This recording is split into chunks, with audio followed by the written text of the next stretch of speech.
So, untuk soalan yang kedua, saya akan tunjukkan juga formula dengan table supaya awak nampak kenapa sebenarnya guna kaedah table ni lebih memudahkan daripada guna kaedah formula. So, jom kita pergi pada soalan yang kedua.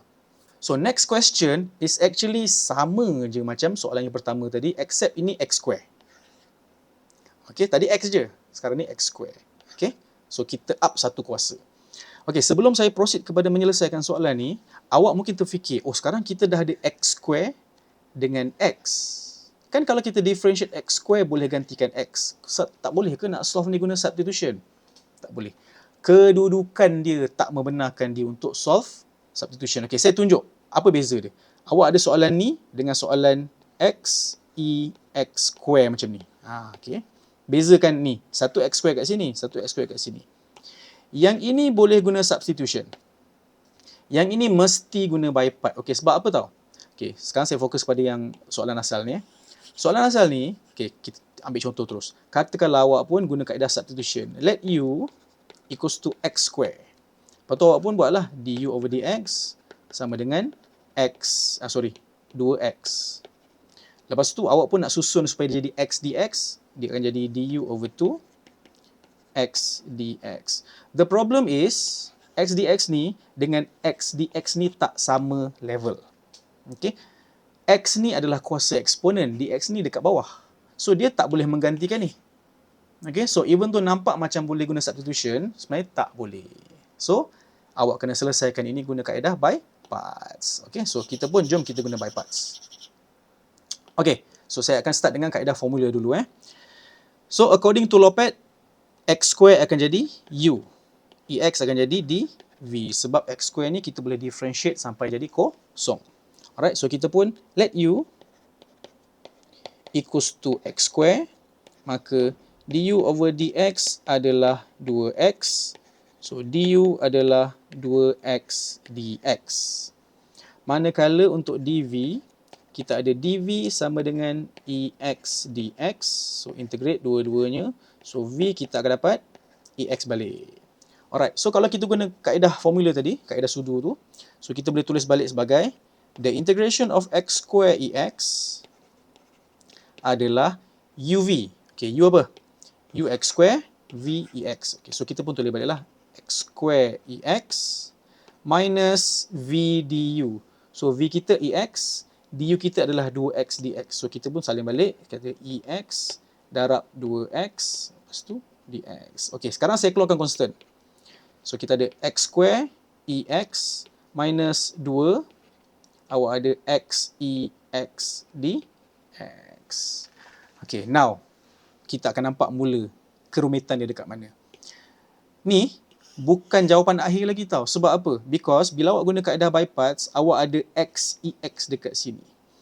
X ni apa benda? Sama macam soalan pertama tadi. Which means, dalam soalan yang ini, you have to do integration by parts 2 kali. Okay? So, untuk ini pun awak kena buat by parts juga. Okay? So, saya pun ambil balik soalan ni. Solution ni tadi. So, kita buat by part lagi sekali. Okay, saya tunjuk kat sini, kena buat by part lagi sekali. By parts. Okay, so by part ni pun sama je. By parts tadi kan, kita akan let u equals to x apa semua tu. So, kita pun buatlah kat sini. So, let u equals to x, maka du sama dengan dx.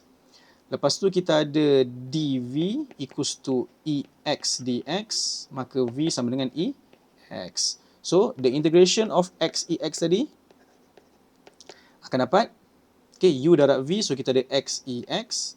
Lepas tu minus v du, so kita ada ex dx.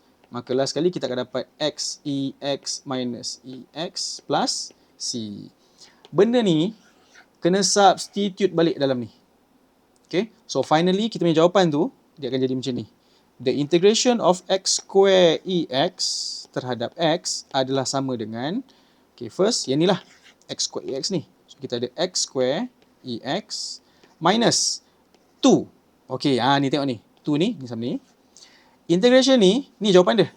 So kita kena kurungan. So kita pun ada x ex minus ex plus c contohnya. Macam tu. Okay, so jawapan akhir kita adalah x square EX minus 2xEX plus 2EX plus, okay, kat sini awak tulis 2C betul, C pun betul. Tak kisah, saya tulis C je lah. Okay. So nampak tak, dekat dalam kaedah ni, awak kena buat by part sebanyak 2 kali. So bila awak guna kaedah formula, iaitu kaedah sudu, akan berlaku 2 kali yang let U dengan dV ni. Yang pertama kat sini, yang kedua dekat sini. Barulah dapat jawapan akhir yang ini. Okay. So, apa masalahnya? Okay, bukan masalah lah, tapi apa kerumitan ataupun apakah isu dia dengan kaedah formula bila kita buat soalan macam ni? Now, consider this. Awak kan ada buat 2 kali step yang U dV. Ni pun U dV kan? Okay. Bila awak buat jawapan akhir ni, ditakuti awak tersilap ambil U dengan dV. Yalah, sebab masa exam kan kadang-kadang panik. Okay? So masa awak buat U dV ni, katakanlah awak buat macam ni, bila nak buat jawapan akhir, tiba-tiba awak terambil U dV ni ke contohnya. Because you have 2 kali U dV. U dV yang pertama, U dV yang kedua. So, walaupun kaedah formula tu memang boleh gunalah, tak ada masalah pun. Tapi kat sini, awak akan terdedah dengan lebih banyak peluang nak buat silap. Okay? Simply because awak kena buat 2 kali yang U dV ni. Okay? So, make sure bila awak guna kaedah formula untuk soalan macam ni, careful. Okay, always double triple check sebelum awak proceed kepada jawapan yang seterusnya.